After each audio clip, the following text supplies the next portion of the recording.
She said the boiling water slipped from her hand. But I saw her eyes, and they were aiming.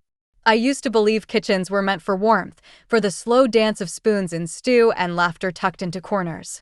But ever since my son remarried and brought her into my home, the kitchen became a war zone, and I was the enemy. My name is Evelyn Carter, and I'm 72 years old. I walk slower now, speak softer, and try to keep peace in a house that no longer feels like mine. My husband passed 9 years ago, and since then, I've clung to my memories like patchwork against the cold. When my son Daniel moved me into his home, I thought I'd spend my final years surrounded by love. Instead, I met Melissa, his new wife. She wore designer aprons and a fake smile stitched from malice. At first, it was little things. Eye rolls when I spoke.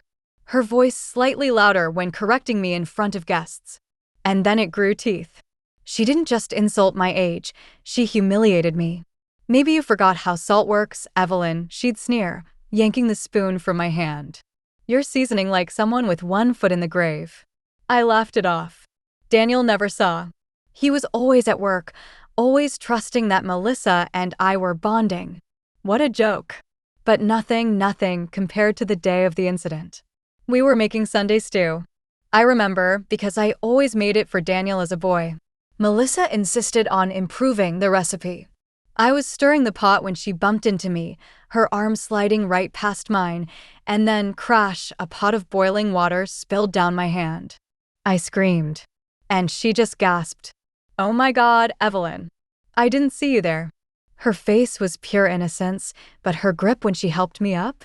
Bruising. And those eyes, cold, calculated. She meant it. My skin blistered instantly. Daniel rushed home from a call, his face pale, Melissa's crocodile tears already flowing. "I feel so guilty," she whispered as she wrapped my wound, but I caught the faintest smile on her lips when no one was looking. That night, I couldn't sleep. My hand throbbed, but my mind raced faster. She was trying to make me look weak, or worse, trying to get rid of me. And so, I made a choice. I'd pretend. Pretend I was weak, forgetful, broken. I started shaking slightly when she walked in the room. I forgot names, dropped cups. I made her think she had me completely. But behind my door, I was plotting. First, the doctor visits. I documented every burn, every old scar she'd left from her slaps and grabs. I told the doctor I was clumsy, but he recorded it all quietly, without questions. Then, the cameras. Hidden in old spice jars, in the fake fruit bowl, behind the tea tins. They recorded her throwing hot oil near me while laughing, calling me a rotting lemon of a woman. They caught her pulling my hair when I dropped a plate, dragging me toward the pantry and whispering threats if I told Daniel. She was careful, but I was smarter. And then came the night I heard her on the phone. In the hallway, door slightly ajar, she hissed to someone, "Once I get her into that nursing home, the house is ours free and clear." Daniel's too stupid to contest the deed. She can't even hold a spoon without shaking. I stopped breathing. She was planning to evict me from my own son's home. And possibly worse. But I wasn't done. Not yet. I played the long game. I let the days pass, let her think she was winning. I smiled when she insulted my cooking. I thanked her when she flung my clean clothes on the floor. I even wept in front of Daniel once, just enough for him to say, "You're just stressed, Mom. Melissa's doing her best." She wasn't. And I wasn't crazy. On Thanksgiving morning, I asked to cook one last family meal. Melissa agreed smugly, saying it would be my final hurrah before retirement. But while the turkey roasted, I had one more thing cooking. When everyone was seated, I stood at the head of the table. Bandaged hand in my apron, I lifted the remote. The TV flicked on.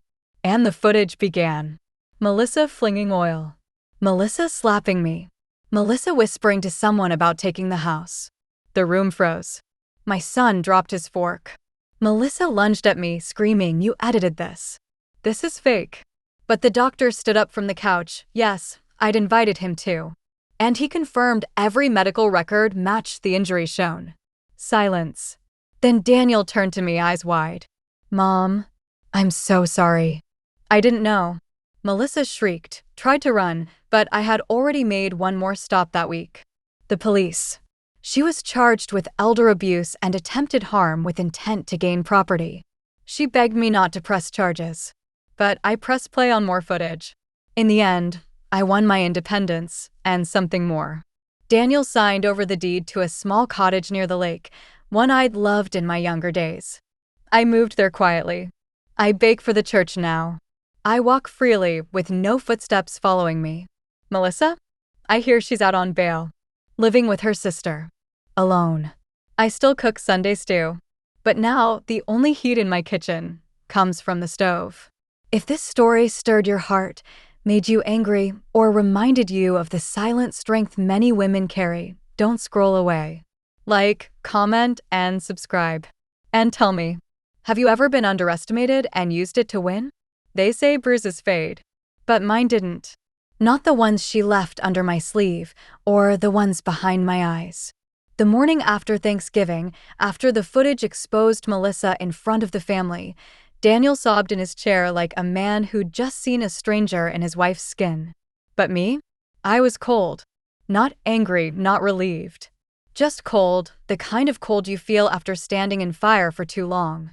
That night, while Melissa screamed from the squad car and the house buzzed with shame, my mind went back, not to yesterday, not to last week, but to the beginning.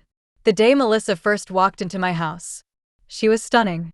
Long legs, sleek hair, a voice like satin laced with venom I didn't hear at first. She wrapped her arm around my son like she owned him. "You must be Evelyn," she said, smiling with her teeth, not her eyes. "It's so good to finally meet you." The word finally stuck in my ear like a thorn. She brought expensive wines and criticized my casserole in the same breath. I chalked it up to nerves. Or pride. Or maybe I just didn't want to believe that a woman could be so cruel to someone who'd done nothing but love. But the signs came quick, small, sharp, hidden behind doors and inside words. Like the time she called me demented under her breath when I forgot where I placed the salt. Or the time she slammed a cabinet hard enough to make me flinch. Or how she made sure Daniel never saw anything. I lived like that for months. Cooking in fear. Breathing quietly. Smiling through dinners while she scraped my dignity away like burned bits from a pan. One afternoon, I accidentally dropped a bowl while unloading the dishwasher. It shattered into shards across the kitchen floor. Before I could bend to clean it, she stormed in, grabbed me by the wrist and hissed, "Are you blind and useless now?" Her nails dug in. Deep. I didn't cry. I didn't scream. I apologized. And when Daniel came home, she said, "Your mom had a little slip-up, but it's okay." I cleaned it all. She made herself look like a saint. That's when I started taking photos of the bruises. Tiny ones on my forearms. A deep purple one on my shoulder after she shoved me against the pantry shelf. Even the small red burn from when she accidentally bumped me into the open oven. She told Daniel I was getting fragile. He told me to rest more. I nodded. The worst part? There were no witnesses. Her abuse was a performance played just for me, and I was trapped in the front row. Until one night, she forgot to whisper. She was on the phone with someone. I don't know who. But her voice was sharp, not the soft, syrupy tone she used around Daniel. "She's old, and she's stupid," she spat. "A few more weeks and I'll get her declared unfit. Then the house is ours." I already talked to a facility. They'll drug her and keep her tucked away. I stood outside the door, hand trembling. Not from age, but fury. That night, I didn't sleep. I took every bruise photo, every audio snippet I could gather. I put them on a USB, and I wrapped it in foil, hid it inside a flour tin in the back of the pantry, where Melissa never dared to look because flour makes everything bland. I called a local doctor the next day and said I needed to document my clumsiness. He didn't ask why. He just nodded, like maybe he'd seen too many old women with too many silent injuries. By the end of that week, I was officially a patient with a growing file of injuries and no logical explanation. Melissa, meanwhile, grew bold. She started pulling my hair when Daniel stepped outside to get groceries. Once, she even slapped me with the back of her hand and said, "Oops, sorry." I thought I saw a spider. My face stung for days. But my soul hardened. I wasn't just collecting evidence. I was building a case. But evidence alone doesn't shatter illusions. I needed one moment, a single undeniable truth, exposed not in private, but in public. I waited for Thanksgiving. The family was coming. Daniel's cousins, his boss, a few friends from church. Melissa wanted to impress everyone. She baked pies. She polished silver. She even offered to let me carve the turkey as a sign of love. I smiled and took the knife. And after grace was spoken, with everyone seated around the table, I pulled out the remote. You already know what came next. The footage. The screams. The silence. The gasp from Daniel. The humiliation Melissa couldn't hide behind anymore. But what you don't know is what I did that night, after everyone left. I went into my room, locked the door, and finally looked at my own reflection. My eye had a faint bruise. My hand a healing burn. But my mouth? Smiling. Not because I'd won. Because I survived. And survival, when you're old, when you're dismissed, when you're cornered and beaten and blamed, that's more powerful than revenge. It's dignity reclaimed. And I'm not done yet. I didn't trust anyone. Not anymore. But there was something about Dr. Levi Holt, the way he looked at my injuries, not like a man observing symptoms, but like someone reading between bruises. The first time I visited him was under the guise of a fall. I wore a cardigan to hide the swelling on my shoulder, a long skirt to cover the red splotches near my thigh. Melissa had slammed a door into me the night before after I spilled some gravy on her white blouse. Her face had twisted into something I didn't recognize. She hissed, "You're a damn parasite," then smiled sweetly as Daniel walked in with takeout. So I went to the clinic the next morning. Told Dr. Holt I tripped. He didn't ask many questions. Just examined the bruises gently, making notes. But when he reached for a fresh pair of gloves, I caught his eyes lingering not on my skin, but on my face. He looked like he'd seen it before. Maybe in other women. Maybe in someone he loved. "I'm clumsy," I offered, forcing a brittle laugh. "I see," he replied. But I heard the quiet pause between those two words. He didn't believe me. I came back a week later. Melissa had splashed hot oil near my hand while cooking and laughed. "Oops.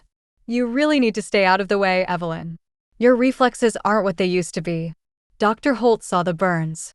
This time, he didn't say anything.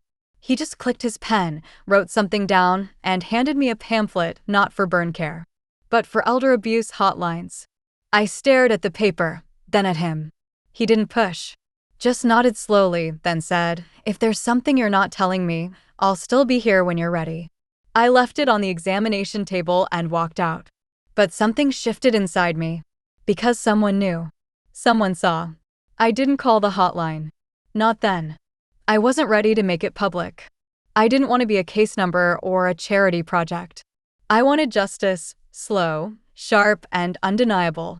Still, I kept seeing Dr. Holt every week. I made excuses, back pain, joint stiffness, mild headaches. He never questioned my reasons. He just examined my injuries and documented every detail meticulously. We never talked about Melissa, but we both knew she hovered between the lines. Then one day, while checking my wrist, bruised from where Melissa had twisted it for dropping the silver, he gently said, "You're building something, aren't you?" I looked at him, startled. "Excuse me?" He straightened his glasses. "Whatever it is you're collecting, truth, proof, revenge, I can't stop you. But just make sure you're not waiting too long. Some women gather evidence like flowers until they're too broken to carry the bouquet." I didn't respond. But I never forgot those words. That night, I found myself looking through the hidden camera footage. Melissa throwing a towel in my face. Screaming at me to get the hell out of her kitchen. Pouring scalding water into the sink so aggressively it splashed my arm. And in every frame, I was quiet. Small. Out of focus. But surviving. I emailed the best clips to myself, secretly, from the library's public computer. Then I walked home in the cold with my coat tight and the USB drive clutched in my pocket like a weapon. A week later, Dr. Holt left a voicemail. "Just checking in on you, Evelyn. No pressure. Just don't disappear. That voicemail saved me in more ways than one. Because 2 days later, Melissa went too far. We were in the pantry. I'd just used a little too much cinnamon in her apple pie recipe, and she snapped. Pushed me against the shelf so hard, a jar broke beside my head. My lip bled. She slapped me, then froze, realizing she'd drawn blood this time. "You're making me crazy," she hissed. "Why can't you just die quietly?" I didn't even flinch. Because I knew the camera behind the flour bag was recording everything. I didn't cry. I didn't speak. I just smiled, and for the first time in months, she looked scared. The camera behind the flour tin was still blinking. I checked it late that night, after Melissa slammed the bedroom door and turned up the TV so loud I could feel it in my bones. Daniel was on a work trip for 2 days. She always got worse when he was gone. I crept into the pantry, heart pounding, and pulled the small spice jar forward. From the outside, it looked like any other old container: faded label, cinnamon residue, plastic lid. But inside, tucked deep into its hollow shell, was a micro camera and SD card, wrapped tight in wax paper. My fingers shook. Not from age this time, but from fear. Because if she caught me, she wouldn't scream. She'd end me. I took the camera to my room and played the footage on an old laptop I'd hidden under a stack of knitting magazines. The screen flickered to life. There she was, Melissa, in high definition. The pantry scene replayed, her face twisted in rage, my body crumpled against the shelf, her voice hissing, "Why can't you just die quietly?" I hit pause. Not just because it made me sick, but because something in the background caught my eye. A paper, no, an envelope, peeking out from the cookbook shelf above her. Melissa had snatched it in the middle of her tirade, crumpled it, and shoved it into her pocket before storming off. At first, I thought it was just junk mail. But then I remembered something odd. Earlier that week, I received a letter from a lawyer addressed to Daniel Carter. It wasn't mine, but it was delivered to the house. Melissa had snatched it from the mail pile before I could read it and said, "I'll give it to him." But what if she didn't? What if she was hiding something from both of us? I went back to the footage, frame by frame. There it was again, the same letterhead. Hampton and Delaney Legal Group. Melissa had burned the envelope later that night. I saw the ashes in the backyard fire pit when she thought I wasn't watching. Something inside me twisted. Because Melissa wasn't just trying to get rid of me. She was hiding something from Daniel. And maybe he was in on it too. No, I didn't want to believe that. But doubt is a disease. Once it enters the bloodstream, it spreads fast. I had to be careful. So the next morning, I did what I always did when I needed answers. I pretended to be smaller than I was. I made Melissa breakfast, her favorite almond croissants, and smiled like a dog begging not to be kicked. "You're in a good mood," she said suspiciously. "Must be the cinnamon," I replied sweetly. And while she ate, distracted by her phone, I tiptoed to the home office. I knew her passwords. She was arrogant like that. Same birthday for every account. I opened her email. And I found it. An email chain with Hampton and Delaney. Subject: Daniel's share transfer. Urgent message. Attached are the forged notarized forms. Please finalize the deed transfer this week before he returns. He'll never question it as long as Evelyn remains unstable. Our timeline is tight. Forged. Forms. Transfer. My heart stopped. Melissa hadn't just been trying to push me into a nursing home.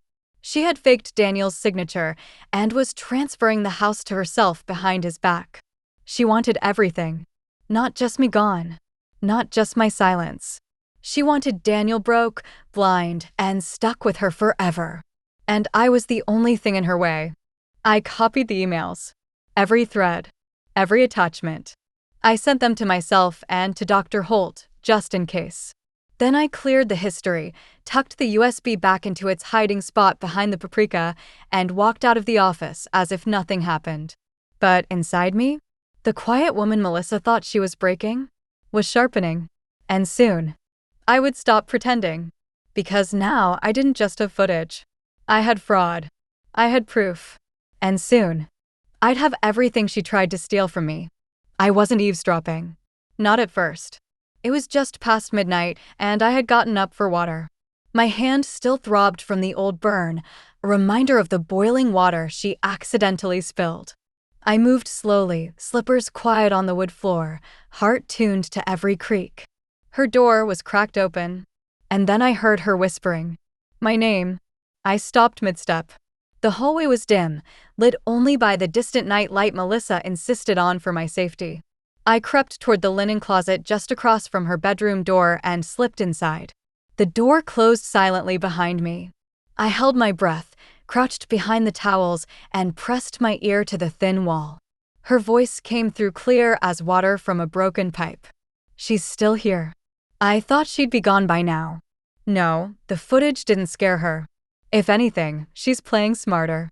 A long pause. Then, "I've already filed the final transfer. He won't even notice. He signs whatever I hand him. Once that deed's in my name, I'll file for power of attorney on her, say she's mentally unstable. The doctor already suspects dementia. A few dropped pills, some slurred speech, maybe a staged fall." I pressed my fingers into my mouth to keep from screaming.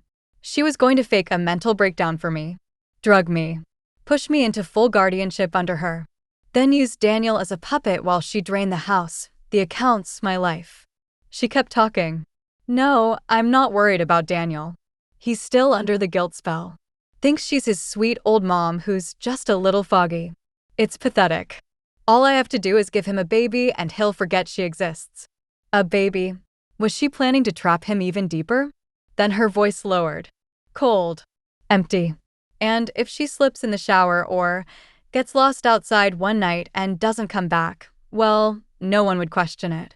My blood turned to ice. She wasn't just removing me. She was erasing me. This wasn't abuse anymore. It was a plot. An engineered disappearance. The kind of thing people write about in crime novels, except this wasn't fiction. It was me. She hung up the phone. I stayed in that closet for 10 minutes after. Frozen. Numb. My joints stiff from crouching. My soul stiff from grief. Not fear, I'd moved past fear. I was in something deeper now. Resolve. When I finally emerged, the hallway was silent. Her door shut. The world once again pretending everything was normal. But I knew better now. She wanted my death to look like a mistake. She wanted my son to cry at my funeral, sign some papers, and go on living, never knowing he'd married a killer in pearls. I wouldn't let that happen. Not to me. And not to him. That night, I made 3 copies of the audio. One for Dr. Holt. One for my old friend Yvette, a retired nurse with a sharp tongue and sharper sense of justice. And one I mailed to myself, certified, sealed with my signature across the flap. A dated record of everything. Then I made a call. Not to the police. Not yet. To an attorney. One who handled elder abuse and estate fraud.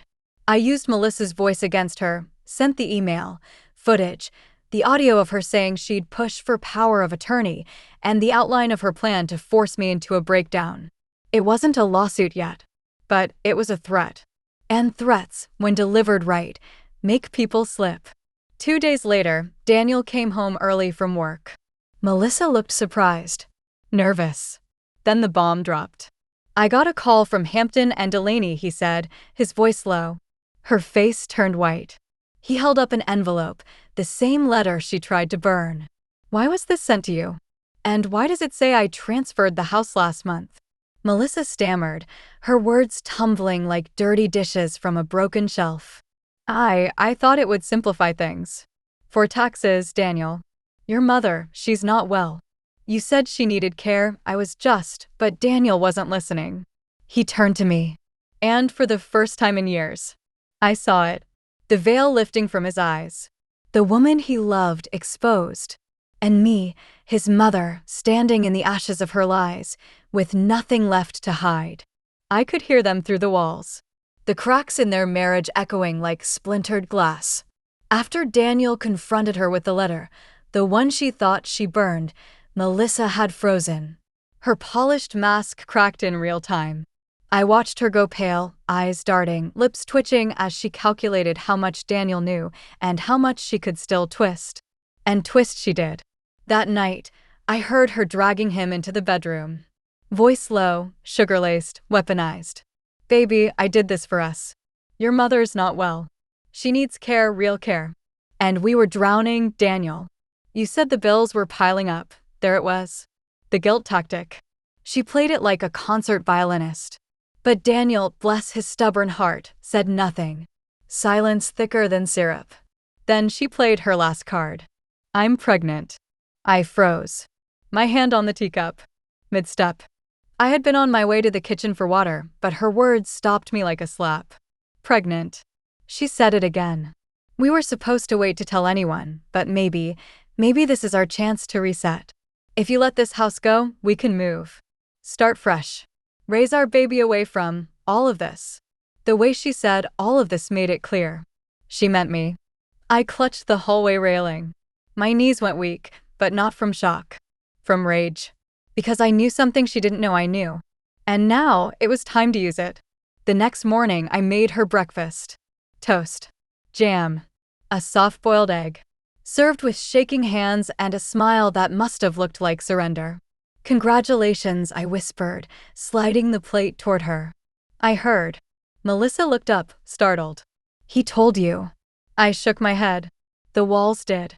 She narrowed her eyes. I hope you'll respect our decision to move forward. For the baby's sake. I nodded slowly, eyes glassy. Of course. A child is always a blessing. That's why I know how important honesty is. Something flickered in her face. What do you mean? I leaned down and whispered, gently, as if I were sharing an old family recipe. I found the test box in the trash last week, Melissa. The digital one. Still flashing not pregnant. Her jaw tensed. I sat across from her. Calm. Cold. You were never pregnant. But you're smart. You knew he wouldn't throw out a mother of his child. Not without hesitation. You needed a stall tactic. And now you have one, for now. She stared at me like I had grown horns. You went through my garbage? No, I said simply. You left the lid off. I just opened my eyes. She stood up sharply. You have no proof. I smiled. I don't need proof. I have leverage.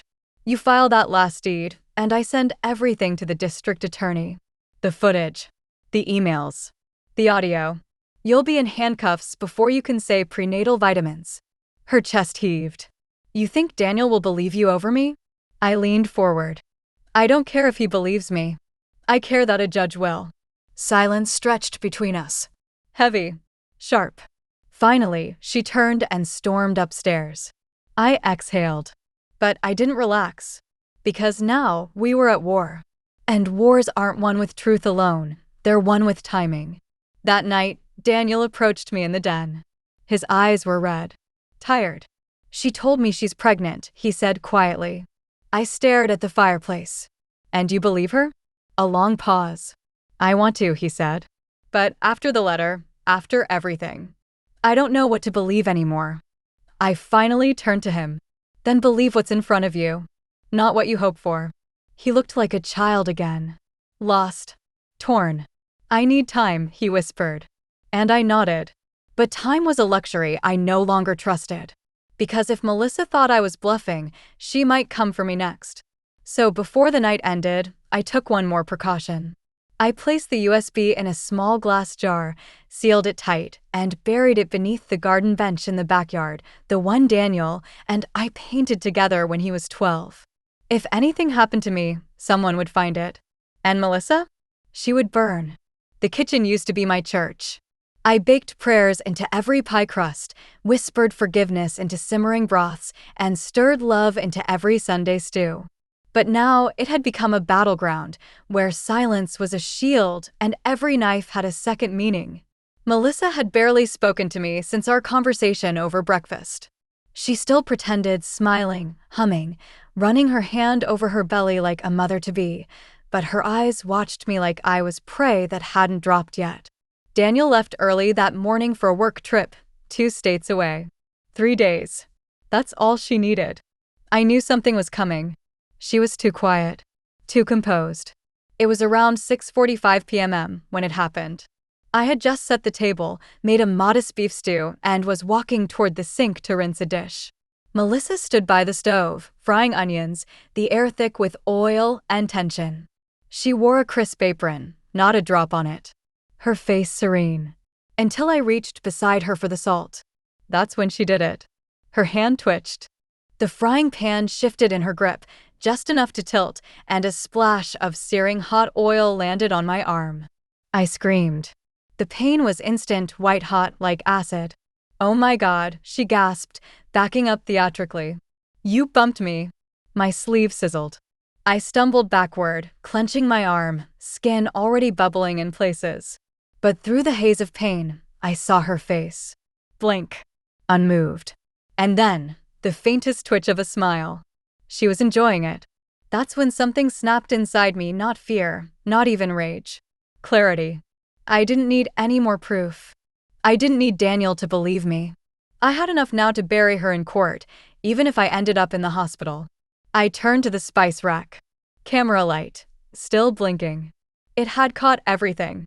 My breathing came in short, shallow bursts as I gripped the edge of the sink, trying to stay upright. I could smell my own skin. My vision blurred. "Sit down," she said gently. "I'll get you ice." But I didn't sit. I walked to the dining table slowly, steadily, and grabbed my phone from the charger. She stepped forward. "You know, Evelyn," she said, dropping the ice tray on the counter a little too hard, "you really should stop being so fragile. One day you might fall and no one will be here to catch you." I looked at her. Really looked. She wasn't just cruel. She was close to snapping. And now that she knew I wouldn't go quietly, her patience was unraveling. I pressed the voice record button on my phone, kept it tucked by my side. "Oh, I've already fallen," I said softly. "But you? You're about to crash." She smiled again. "Are we really going to do this? Play games like two old hens in a coop?" I leaned in, voice low, words like ice. "You poured oil on me, Melissa. That's assault. With footage. With medical records.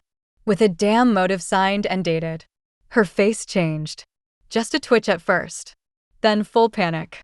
"You won't say anything," she said. "Daniel would never forgive you if you ruined our family." I stepped closer. "You ruined it the day you thought you could erase me and walk away clean." She picked up the pan again. Not to threaten. To scare. She held it just above the burner, flame flickering beneath it. Her hands shook. "If I were you, I'd be very careful next time I open the stove," she muttered. "Things leak. Gas gets left on." It was a threat. Blunt. Real. Dangerous. But I didn't blink. "I already turned off the gas valve," I whispered. "I know you. I know what you're capable of. And I've taken every precaution." Her lip twitched. And for once, she didn't have a response. I left the kitchen with my phone still recording, oil still burning into my skin, and the knowledge that I had survived another attack. But this time, I wasn't crawling back into silence. I had fire now, and I'd use it to burn her entire lie to the ground. The oil burns blistered by morning. I wrapped my arm in gauze, took photos under the best light in the sunroom, and logged them into my accident folder on the backup USB. Each file had a name and date. Each photo, a scar that would someday testify louder than I ever could. But I knew I couldn't keep doing this alone. So when the knock came at noon, I opened the door with a kind of rehearsed helplessness that had served me well these past few months. It was the nurse. Margot Dean. Mid-40s, gray-streaked hair pulled into a low twist, sharp eyes behind round glasses. Sent from the home care agency Melissa had hired weeks ago to assess my fitness, her first step toward a false mental health claim. "Mrs. Carter," she said, "Melissa requested I perform your in-home wellness screening." I nodded. "Of course. Please come in." "She's in the garden." She wasn't, of course. Melissa had stepped out to meet a friend, leaving the house to me. Probably thinking I'd sit quietly and lick my wounds. But Margot was about to change everything. She followed me into the kitchen, where I had strategically left the gauze, the burned cream, and a still steaming kettle on the counter. Her eyes immediately went to the bandage on my arm. "Oh," I said, forcing a chuckle. "Another clumsy morning. Always dropping things." Margot's gaze lingered. "That's a fresh second-degree burn." I shrugged. "Melissa says I need to be more careful." I suppose she's right. She pulled out a clipboard and began the assessment. Basic questions. Name. Date. Age. Who the president was. Whether I remembered the month. I answered slowly, carefully, not too sharp, not too dull. Just enough to sound like a woman on the edge of concern, but still aware. Then she checked my balance. My grip. My blood pressure. Everything normal. Strong even. Then she surprised me. Do you feel safe in this home, Mrs. Carter? I looked at her. And I didn't answer. Because I didn't need to. The silence was enough. The way my eyes flickered to the stove. The barely healed bruises. The tremble in my left hand. She clicked her pen shut. Would you like to speak to me, off the record? I hesitated. And then I whispered, close the blinds. She did. We stood in the dim kitchen, the only sound the gentle tick of the wall clock. I spoke slowly. Quietly. But clearly. She's trying to have me declared unstable. To take the house. To erase me. And she's dangerous. Margot didn't flinch. I've seen this before. Sons' wives. Daughters' husbands. Silent women turned into ghosts in their own homes. I met her eyes. She's faking a pregnancy, I added. She forged Daniel's signature on a property transfer. And last night, she splashed hot oil on me. Margot opened her bag. Took out a small recorder. Say it again. Just once. I'll keep it sealed unless it's needed in court. I said it again. This time stronger. And she nodded. I'm going to file the standard report, she said, but I'll delay sending it to the agency. That gives you time to act. However, she leaned forward, voice low. She's moving fast. You've got maybe a week, if that, before she pushes her case with the judge. And once she does, you'll be taken, declared unfit, and it won't matter what you know. You'll be locked away, and she'll own everything. I swallowed. She wasn't wrong. I had days. Maybe less. But, Margot added, reaching into her folder, there's one thing she didn't expect. She handed me a document, blank except for a court stamp and the words Emergency Protective Order, Elder Abuse, pending review. You get a doctor's affidavit and any one-signed statement from a credible witness, like me, and you can have her removed from this house temporarily. It was my first real weapon. Legal. Sharp. Immediate. I can file this with you on Friday, she whispered. But it'll be your choice. You'll need to act before she does. I nodded, gripping the form like it was a lifeline. I'm ready, I said. Then start preparing, she replied. Because once you file it, there's no turning back. She stood to leave, pausing at the door. One more thing, she added, she has a history. I ran her name after Melissa booked this appointment. My breath caught. She was sued 2 years ago. Financial coercion against an elderly aunt. Case settled privately. Records sealed. So this wasn't her first time. She'd done this before. She was a pattern, not just a problem. And I was going to be the last person she ever tried to break. It rained that night. Not a soft, forgiving drizzle, but a relentless, pounding downpour that rattled the gutters and soaked the earth down to its bones. Perfect cover.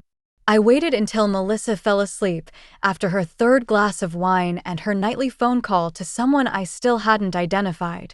She laughed too loudly, spoke too softly, and I always caught fragments. Phrases like, don't worry, or soon, or it's handled. But nothing was handled anymore. I slipped on my coat, pulled my hood low, and stepped out into the dark.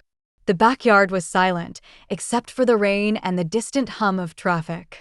The garden bench where I had buried the USB sat like a loyal dog waiting in the corner of the yard, just behind the hydrangeas. I crouched beside it, fingers trembling not from the cold, but from the knowing.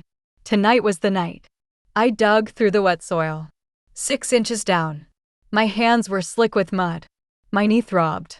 But I found the jar, sealed tight, still intact. Inside, the USB drive. Every recording. Every photo. Every file I'd collected in secret over months, proof of abuse, fraud, deception. The oil burns. The bruises. The audio of her hissing threats in the hallway.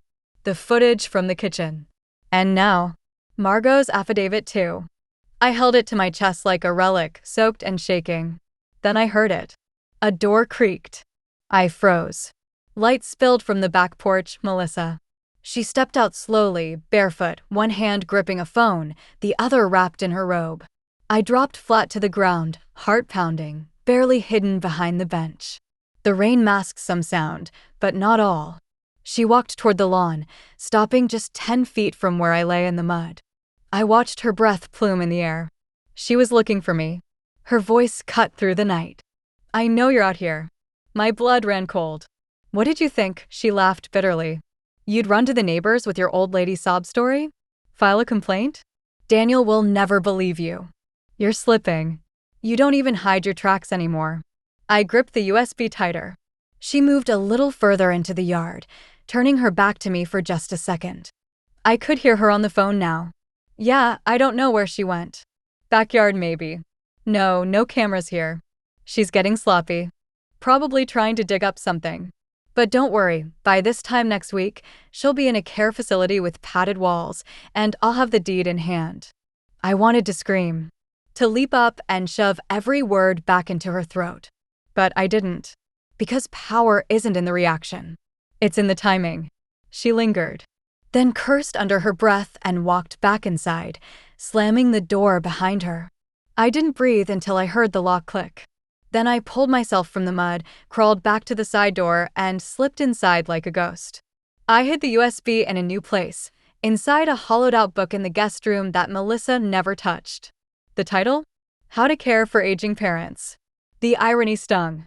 I changed into dry clothes and cleaned the dirt from my nails with slow, methodical precision. Then I plugged in the USB to my old laptop and began copying everything.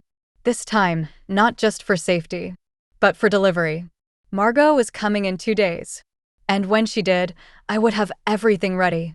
But that night, I didn't sleep. Because I knew something else. Melissa knew I was preparing something. And that meant she wouldn't wait much longer. She was dangerous when calm.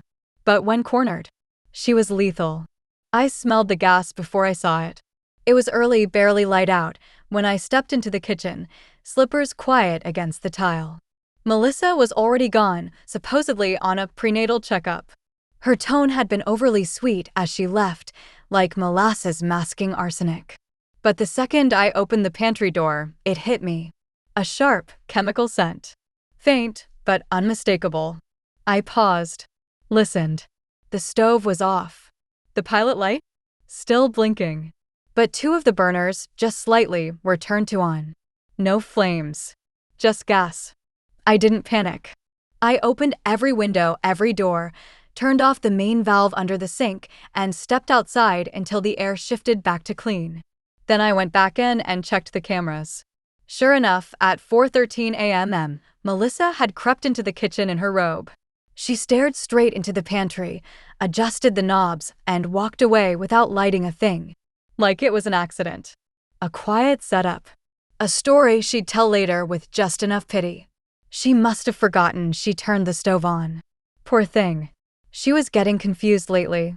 She was setting the scene for a tragedy. For my death.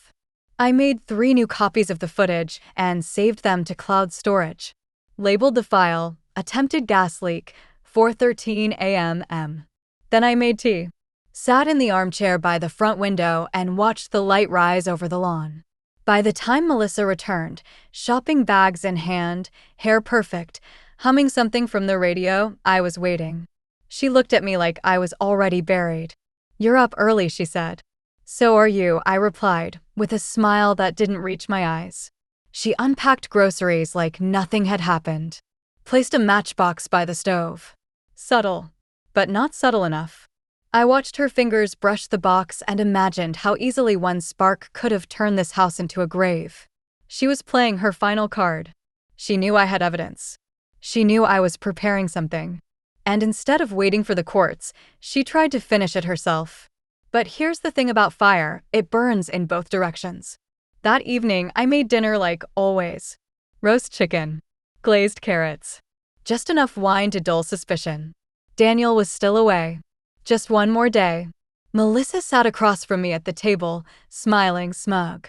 She didn't know I'd already emailed everything to Margot. Didn't know Margot had replied, "Ready. I'll be there Friday, 9 a.m. We'll file the protective order. You'll be safe by the afternoon." And Melissa would be gone. I cleaned the plates. Let her gloat. And before I went to bed, I checked the back door one more time. The firewood pile was disturbed.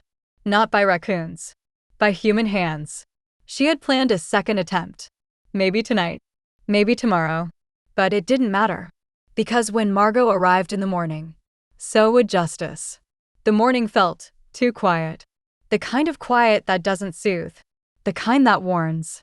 It was Friday, 8:37 a.m. I'd been up since before dawn, dressed in soft gray slacks, my nicest sweater, hair pinned.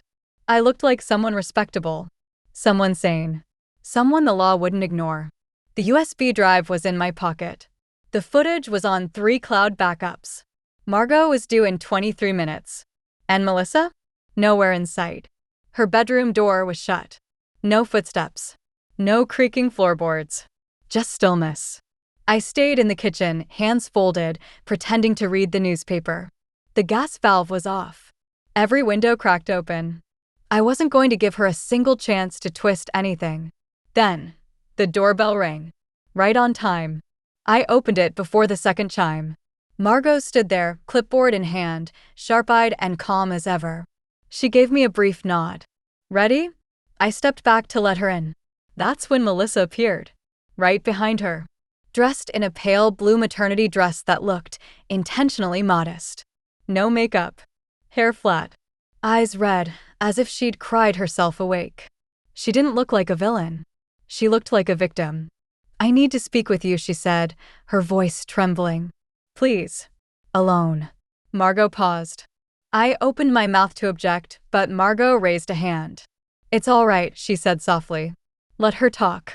Melissa led her into the sunroom, the same place I had once planted flowers Daniel helped me water as a boy. Now it held no sign of hope. Just cold light. The door closed. I waited in the hallway. 10 minutes passed. Then 15. Then 20. I could barely hear them. But what I did catch made my blood curdle. She's hallucinating. She threatened to burn the house down.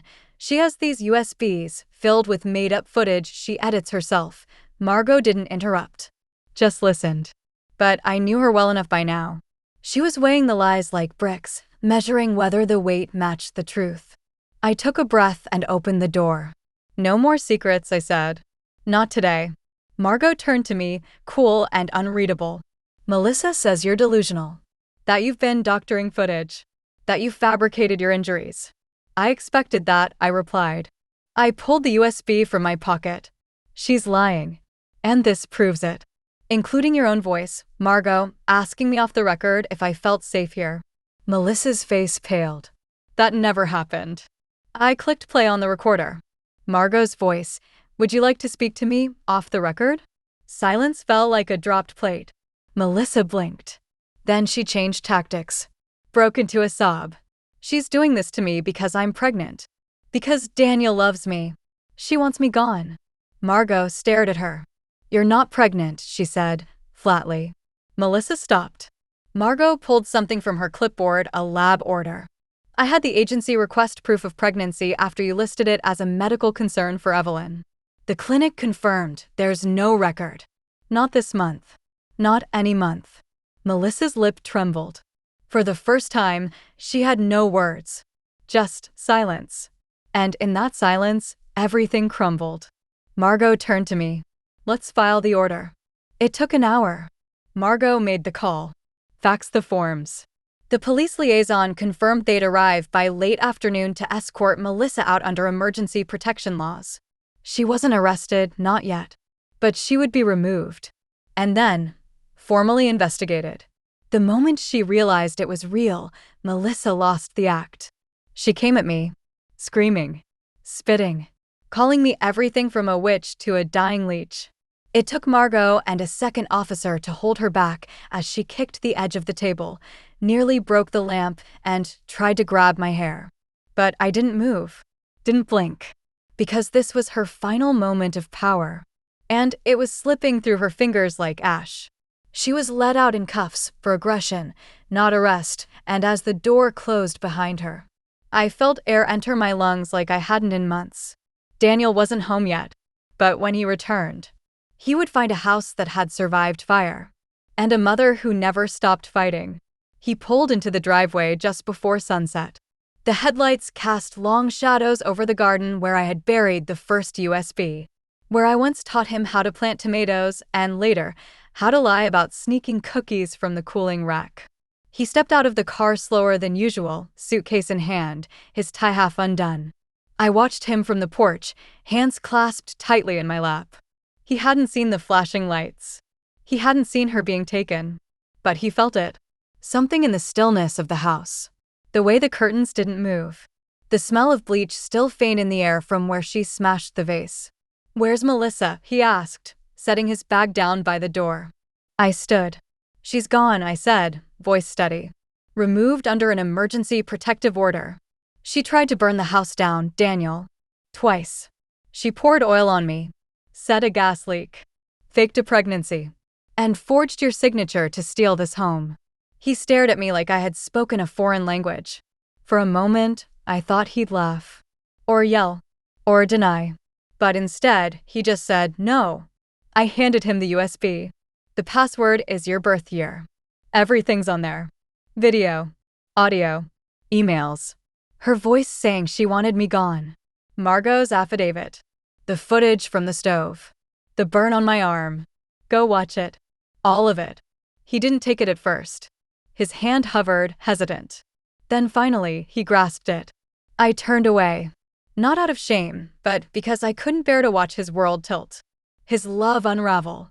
20 minutes later, I heard the laptop lid click shut. And the silence that followed it was worse than any scream. He found me in the kitchen, sitting by the sink with a cool cloth on my burn. "She lied to me," he whispered. I nodded once. "She said she loved you. Said you were slipping. That you forgot things. That you once left the oven on and nearly—" "I never forgot," I said softly. I pretended. Because pretending was safer than provoking her. He collapsed into the chair beside me. He looked older. Smaller. "You knew?" he whispered. "For how long?" I looked at him. Not with anger. With grief. "Since the first time she called me useless while you were in the shower." His jaw clenched. "I thought I was protecting both of you," he muttered. "No, Daniel. You were avoiding the truth. There's a difference." He cried then. Quietly. No wailing. No drama. Just a man, wrecked by what he let grow under his own roof. And I let him cry. Because it wasn't just about her. It was about him. What kind of husband he had been. What kind of son. What kind of man would let the woman who raised him sleep in silence, while the woman he married tried to erase her? "I'm sorry," he said. And I believed him. But forgiveness wasn't the goal. Survival was. I reached over, took his hand. "I don't want revenge," I said. "I want peace. And I want you to stand beside me when I press charges." He nodded, without hesitation. "I will," he whispered. "I'll do whatever it takes." We sat in silence then, mother and son, breathing the same air for the first time in what felt like years. The storm had passed, but the wreckage still needed to be sorted. I thought the hard part was over. Melissa had been removed. Daniel had finally seen the truth. I had my evidence, my nurse's testimony, and my voice, scarred, but not silenced. But peace has a funny way of walking just ahead of you, always a few steps out of reach. It started with the court paperwork. Margot delivered it herself, supporting documents for the restraining order, the medical affidavits, and a civil suit application for elder abuse and attempted fraud. It was real now. Melissa would be served within 72 hours, wherever she was hiding. But then Margot hesitated at the door. "There's something else," she said, pulling a slim envelope from her bag. "This came through the agency. Background inquiry results. You asked me to dig deeper." She handed it to me like it might bite. I opened it. And what I read nearly knocked the breath from my lungs. Melissa hadn't just been sued before. She hadn't just faked a pregnancy or forged signatures. She had been charged 6 years ago in another state under a different name. Melinda Ainsworth. Charge: exploitation of an elderly dependent. Status: dismissed due to witness recanting testimony. Victim: Margaret Ainsworth. Her own great-aunt. And listed under the financial sponsor who helped her post bail? My heart stopped. Franklin Carter. Daniel's father. My late husband. Impossible, I whispered. But the name was clear. The same social. The same employer. The same man who died believing his son had found a wonderful girl. Margot touched my arm. Did you know she knew your husband before you ever met her? I shook my head slowly. No. Never. Which meant Melissa hadn't just married into our family. She had targeted it. Carefully. Deliberately. She had met Franklin first. Maybe casually. Maybe at the firm. But enough for him to help her out of a serious charge. Enough for her to know his wealth. His family. His son. And maybe, just maybe, his bitterness toward me.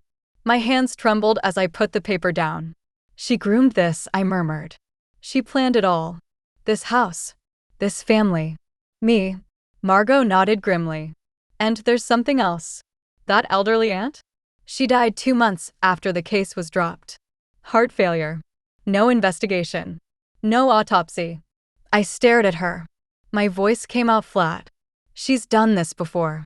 And I believe she was planning to do it again, Margot said. Until you stopped her. Daniel was devastated. He sat in the corner of the living room, the background check files spread out on the table, hands gripping his temples. She used him, he said softly. Dad. She probably told him a sob story. Got close. Found out about our house, your health, my job. And when he died, she just slid into the space he left behind. I didn't speak. Because I couldn't. I had lived a life of wounds. But this was different. This was orchestration. Years in the making. Cold. Intentional. She hadn't married Daniel out of love. She had infiltrated us. Daniel finally stood, face pale, jaw set. She's not going to get away with this, he said. I don't care how many names she's used or how many tears she cries. I'll testify. I'll go public. I'll do whatever it takes. I looked at him, this man who once chose silence over suspicion. Now finally, he was choosing truth. We called the prosecutor's office that night. Updated the file. Sent over the new documents. Witnesses were being lined up. Margot. The neighbors. Even the pharmacist who saw Melissa buy the fake test.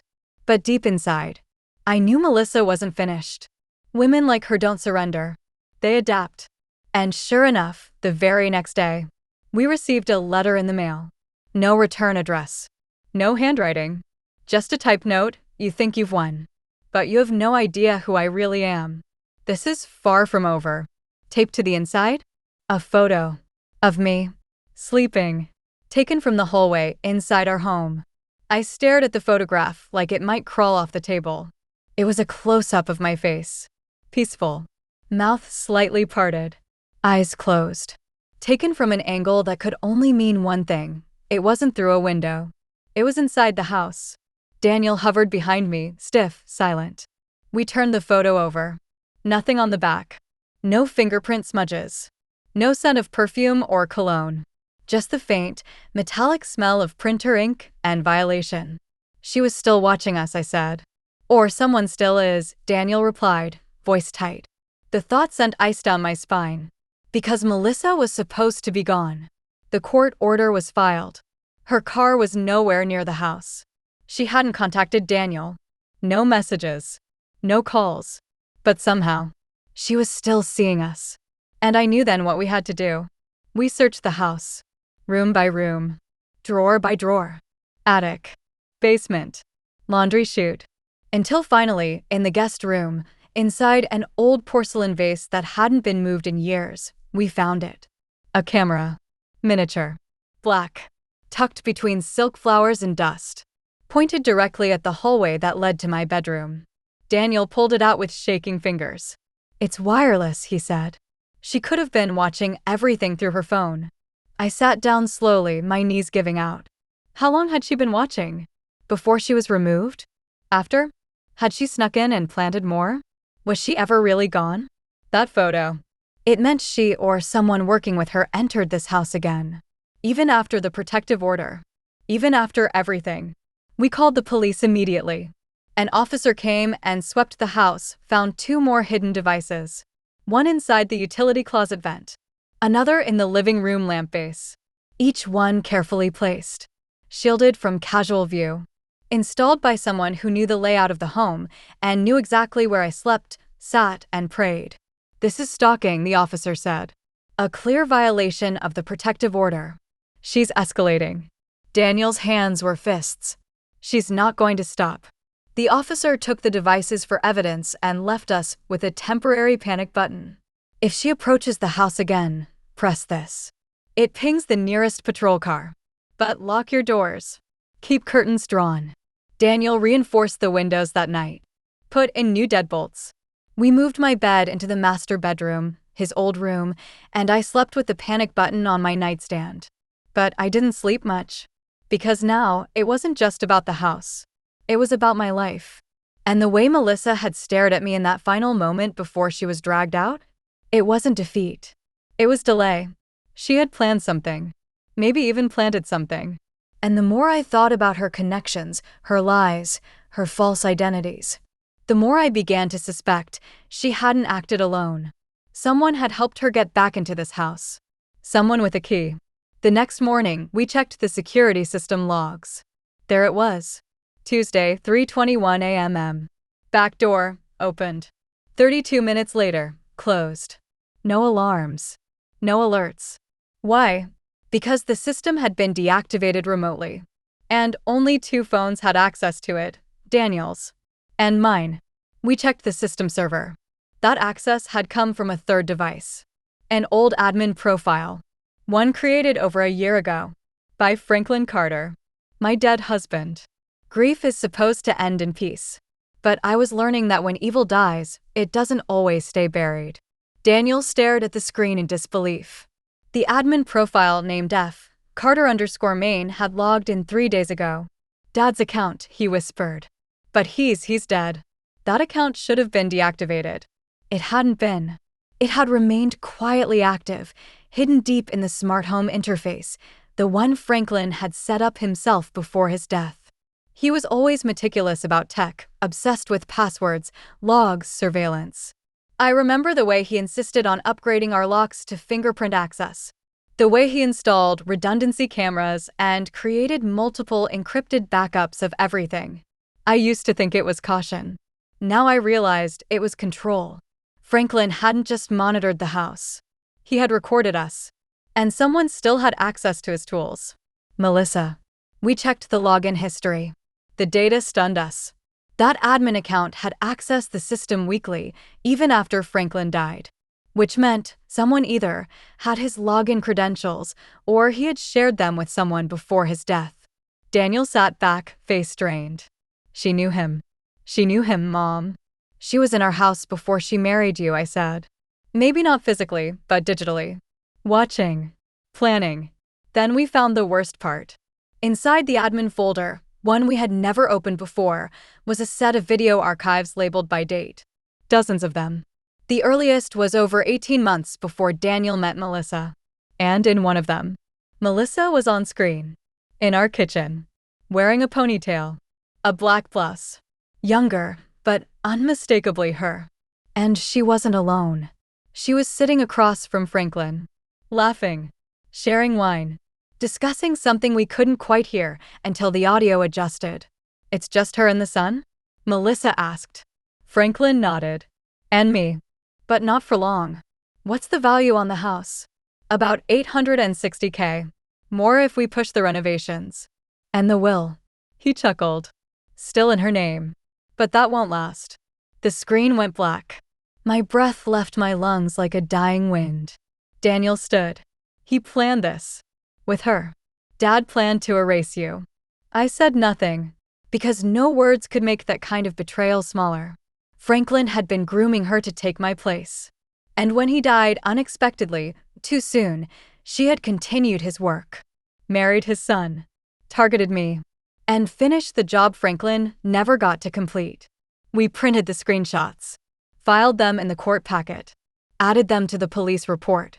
The detective assigned to the case went pale when he saw Melissa's face in the old footage. We'll reopen the fraud inquiry.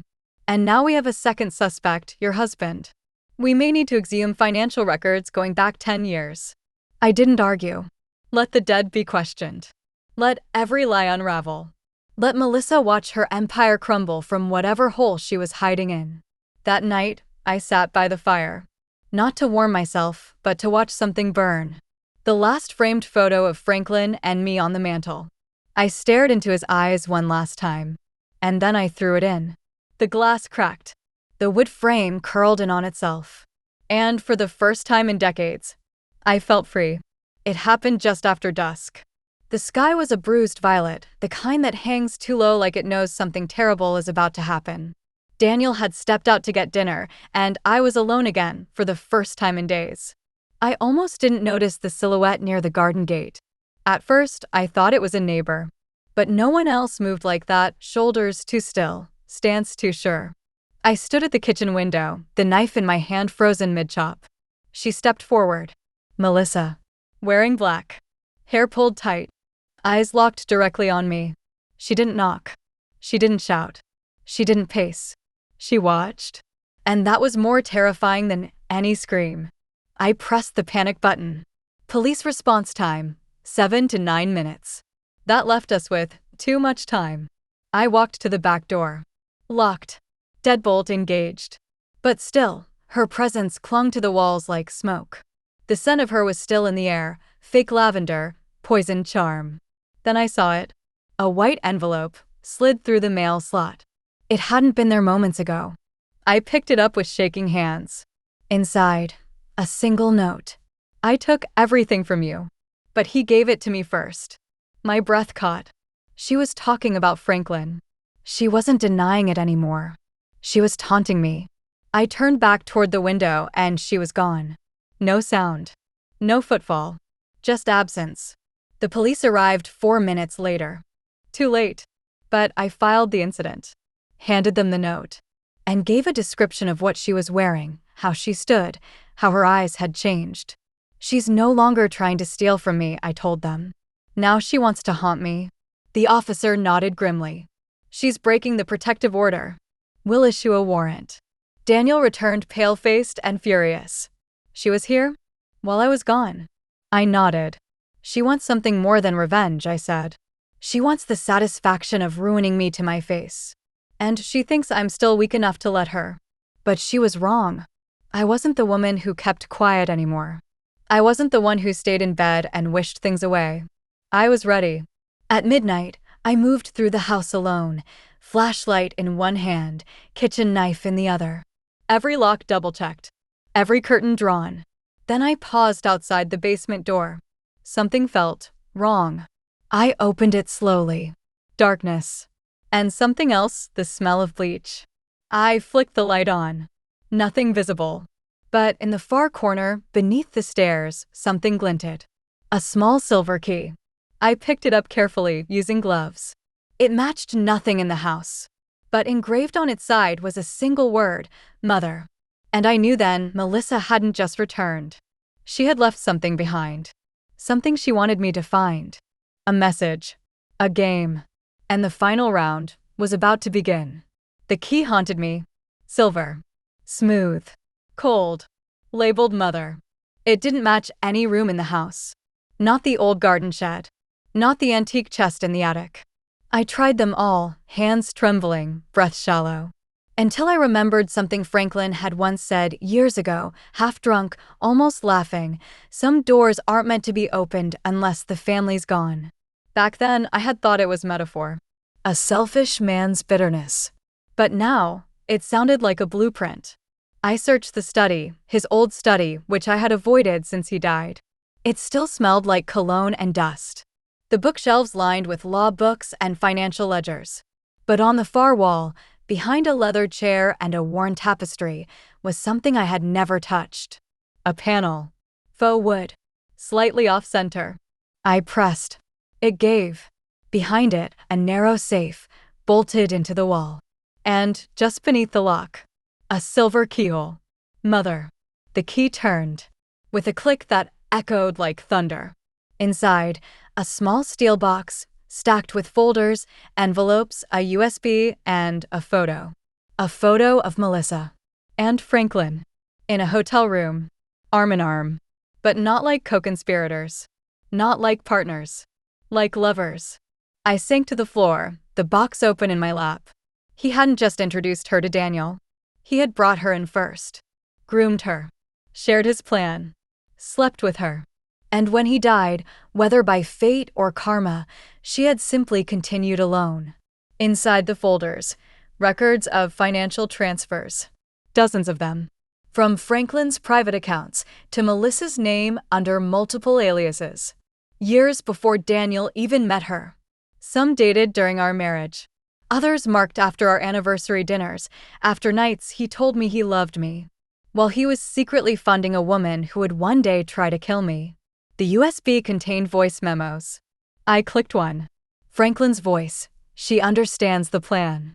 She's sharp. Smarter than Daniel. More ruthless. Evelyn will never see it coming. Once I shift the secondary trust into the shell company, Melissa will hold it. Then we just need the will rewritten. If Evelyn resists, we let her fall apart naturally. She's already showing signs of confusion. I gagged. Physically. I ran to the sink and heaved. Because that's what he thought I was, a body waiting to rot. And Melissa? She wasn't just a replacement. She was a chosen weapon. I burned the photo. But I kept the rest. Daniel had to see it. Even if it broke him. And when he returned from picking up groceries that night, I laid the files in front of him, silent. He flipped through slowly. Page after page. When he got to the hotel photo, he stopped breathing. His hands shook. His eyes went distant. She was sleeping with him, he whispered. Before me. Before any of it. She used me to finish his plan. I didn't speak. I let the silence answer everything. He stood. Walked to the sink. Pressed his hands against it like the walls might cave in. I loved her, he said. God, I was going to have a child with her. She never loved you, I whispered. She loved his money. His legacy. And she wanted to be me, just younger. Easier to manipulate. Daniel turned, and for the first time, he looked like the man I raised. Not the broken son. Not the blinded husband. But the fighter I had almost given up on. She's not getting away, he said. She's not hiding. I'm going to court. I'll testify. I'll help press charges. And I'll tell the world what she did. I nodded. Because the time for secrets was over. And tomorrow, the storm would hit her doorstep. The courtroom smelled like old paper and colder truths. Pine benches. Buzzing lights. A slow ceiling fan slicing silence. Every cough echoed like a confession. Melissa sat across the aisle, no cuffs this time, just a pressed blazer, a new haircut, and the same venom behind her eyes. Her lawyers flanked her like guards at the gate of a crumbling kingdom. She looked straight at me, then at Daniel, and smiled, like nothing had happened. Like she hadn't broken our bones and buried our trust beneath polished shoes. But today wasn't hers. Today was ours. Margot took the stand first. Calm. Clear. Chronological. She walked the court through the timeline of abuse, deception, forged signatures, the fake pregnancy, the gas leak. Then came the nurse. Then the neighbor who'd seen the bruises. Then the officer who discovered the hidden cameras. Each word pulled Melissa's mask tighter. But it didn't crack, not until the footage played. The kitchen camera. Melissa throwing the knife, screaming threats, slamming the stove knobs before slipping away in the dark. Then the audio recordings. She's losing it. Once she slips up, we'll take it all. She won't be around by Christmas. Her own voice, looping like judgment. The room stiffened. The judge leaned forward. Melissa's hand twitched. But the final blow wasn't from me. It came from the one person no one expected. Daniel stood. He approached the witness box, slowly, like every step carried a brick of shame. And then, he looked at her. The woman he married. The woman he once wept for. And said, "My wife used me to finish my father's dirty work. She poisoned my mother, stole from our estate, and told me I was the only one who mattered. But I mattered only as long as I was useful." Melissa's smile faded. I saw my mother burn her arm while trying to cook. I heard her scream in the middle of the night. I ignored the way she flinched when my wife walked by. I let her suffer because I was too blind to believe women like Melissa exist. Silence. Then Daniel turned to the judge. She was working with my father long before I ever met her. They plotted to erase my mother. She was the target. I was just the delivery system. I have the documents, the account transfers, the video. She used us both. But she never counted on my mother surviving. Melissa stood. Suddenly. Abruptly. Her voice cracked, not with grief, but rage. She wanted to be a victim, she spat.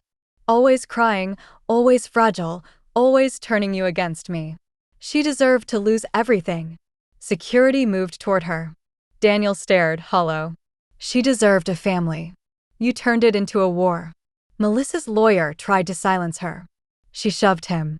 You all think I'm a monster? Look at the men who trained me. Franklin gave me the blueprint. I just followed orders. She wasn't wrong. But it didn't make her innocent. The judge banged the gavel. Contempt of court. Immediate removal. Melissa was dragged out, still screaming about inheritance and betrayal and how the old woman will die alone anyway. But I didn't die. I lived. And I watched, unmoved, as the door slammed shut behind her, echoing like a tomb. Outside the courthouse, the air was thick but light. Daniel stood beside me, not speaking. He didn't have to. Because now, he finally saw me. Not as someone fragile. Not as someone forgettable. But as the woman who stood through fire and refused to burn. I hadn't opened the nursery door since the day Melissa claimed she was pregnant. She'd decorated it in pale blue and silver, with tiny stars on the ceiling and a hand-painted sign that read, Baby Carter, arriving February. It was always a lie. But still, I couldn't bring myself to touch the room. Until now. The trial was over. The warrants were signed. The locks changed. And I needed to clean the ashes of the woman who nearly destroyed me. I opened the door. The air was stale, soft with dust. The crib was still perfectly made. Stuffed animals stared from the shelves. A diaper bag sat in the corner, never used. Still tagged. I almost turned back. But then I saw the envelope. Tucked into the folds of the crib sheet, like a secret apology. To Evelyn. I opened it slowly. Inside, a single-page letter. And it wasn't rage. It wasn't threats. It was something far more dangerous. It was truth. Evelyn, you think I came for revenge. You think I was after your house, your money, your son. But I never wanted Daniel. I wanted what you had. A family. A place. A mother. I grew up in motels. Foster homes. Nursing homes where I learned to lie before I learned to read. Franklin was the first person who told me I was smart. He said I could become anything as long as I smiled when I stole it. He taught me how to twist the law. How to forge. How to disappear. He said you were a waste of space. That he stayed with you out of pity. That your son was soft. That no one would believe a woman who cried as much as you did. And I believed him. I believed him so much. I wanted to become you. Then replace you. I tried to grow a baby. I even took injections. But my body failed. I failed. And when Franklin died, all I had left was the plan. The house. The role. The smile. But you didn't break like he said you would. You fought.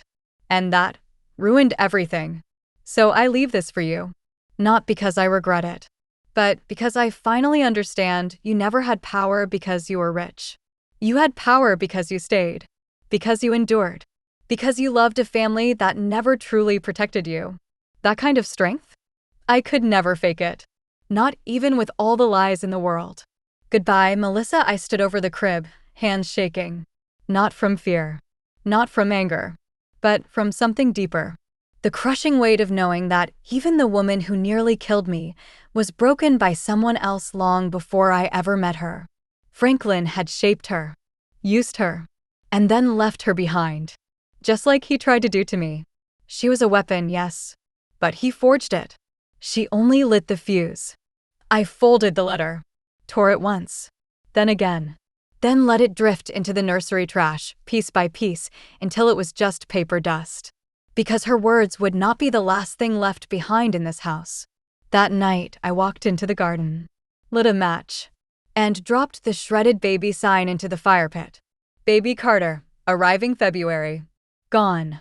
With the lie that nearly swallowed us all. Before we begin, If this story has touched something inside you, something you've lived through, something you've buried, don't walk away in silence. Like, comment, and subscribe so more women can hear stories like this. Tell me, have you ever survived someone who tried to erase you? Because I did. And I'm still here. The house is quiet now, but it's not the same silence it used to be. It's not the brittle silence that follows violence, where fear hides behind every doorknob. No, this silence is full, warm, like a breath finally let go. Melissa is gone. Sentenced to 3 years, with a pending federal fraud case for the aliases and financial schemes. She tried to plead mental illness, but the evidence spoke louder than her tears. Daniel testified twice. He was strong, steady, and when the judge passed the sentence, he didn't cry. He just looked at me, like a son finally seeing his mother for who she always was. The nursery is now a sewing room. Not because I sew, but because I like the idea of turning something that was once fake, once dangerous, into something that can create comfort. I filled it with yarn and light and 2 sunflowers in the window. Daniel visits every weekend. We don't talk about her much, but sometimes I see the ache in his eyes. Not for her, for the years lost, for the trust broken, for the truth delayed. I keep a copy of the court transcript in the drawer beside my bed. Not because I want revenge, but because sometimes, when I feel that flicker of doubt, that whisper that maybe it wasn't so bad, that maybe I overreacted, I read the judge's final words. The defendant exhibited a calculated pattern of psychological, financial, and physical abuse. Had the victim not acted with courage, this could have ended in permanent harm or death. This court commends Mrs. Evelyn Carter for surviving what most would not. That's who I am now. Evelyn Carter. Not Franklin's widow. Not Daniel's poor mother. Not the fragile woman in the shadows. But a survivor. A fighter. A witness. And to every woman out there, especially those who are aging, who are tired, who feel invisible in their own homes, let me say this to you. With all the fire left in me, you are not weak just because you're quiet. You are not broken just because someone else couldn't love you right. And you are not disposable just because you are older. You are here. You matter. And if they try to burn you, you bloom in ashes.